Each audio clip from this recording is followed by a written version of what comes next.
Hello, everybody. We are live here and we are going to talk today about root cause medicine and what we are doing here in the Integrative Health Center over here.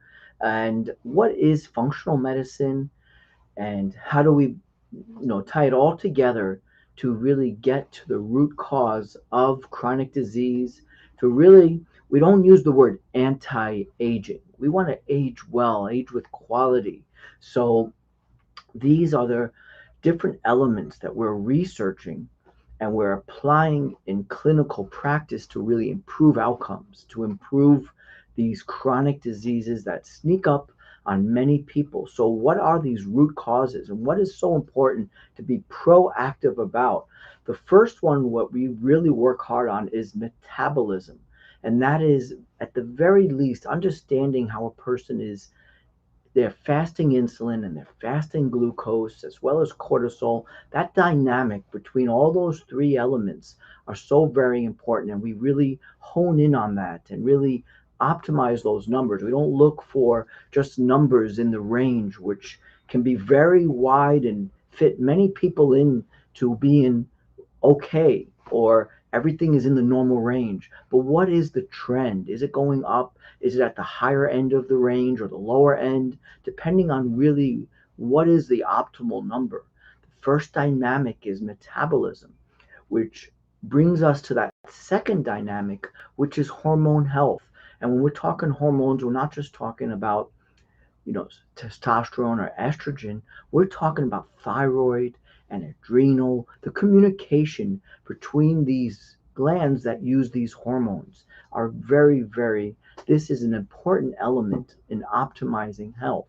And what we need to know is the full assessment through really good blood testing and looking again at the optimal numbers when it comes to thyroid. We really want to know also, are there antibodies to that thyroid so we can really look to the root causes of what possibly can be contributing to that.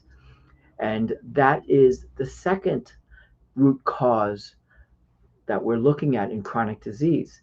Then we'll also look at the body's ability to detoxify, and we can look at certain liver enzymes and certain very important lab markers tell us about glutathione, a very important antioxidant in the body.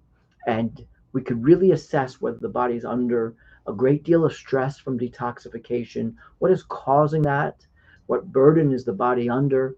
But that process of detoxification needs to be looked at and optimized. And you can do that by looking at, again, liver enzymes, different types, and knowing the optimal numbers. Of course, the next part is mitochondria, the energy of our cell, the part of our cell that creates energy, energy to think, energy to function, energy to move.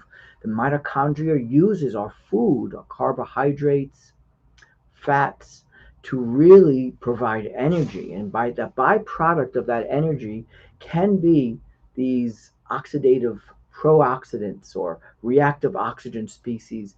They are coming from the mitochondria. We want to really balance that combination of antioxidant and oxidant together. We don't want too much of each. We want to really provide the mitochondria with all the elements it needs to take us through that cycle of energy called the Krebs cycle or citric acid cycle, with all the byproducts and all the necessary ingredients such as activated B vitamins or CoQ10 or lipoic acid that's needed in this cycle to provide us for energy. This is all very, very important. Mitochondrial health is essential to long-term health. So we have also the element of inflammation that we want to control. A certain amount is important, but having too much or really having a small amount for long periods of time can be detrimental. We want to know the source of the inflammation. We want to look into different parts of the immune system to see why the body is under that state of inflammation. Quite often, then we go to the next step, which is gut health.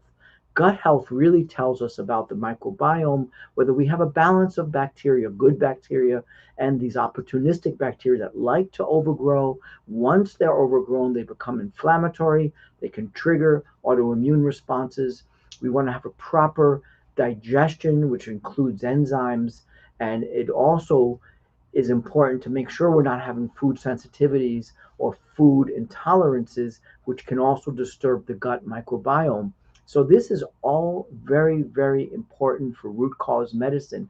And of course, knowing these answers, getting these results that tell us so much more about these underlying processes will let us know how to direct and how to put food into our what types of food into our diet. It's not just one diet fits all. It's based on everything that we talked about just now. What does that have? How can you apply that to the way that you're eating? That is really the key, because food is medicine and food first, as we all know. So again, based on nutrient deficiencies, we're going to look at certain foods in the diet. Based on certain markers such as elevated homocysteine, we'll look at folate and certain forms of B12. Again, going food first. And if we see inflammation, we're going to also look for certain foods that help to quell inflammation, including spices that we add to our food. All very important. So if this is not what you're getting, then make sure you're getting that in your wellness journey. And that's what we're doing here at the Integrative Health Center. So please comment below. If you have any questions or comments, please share it. If you find this information helpful and somebody else can benefit, please share it and have a healthy, happy day.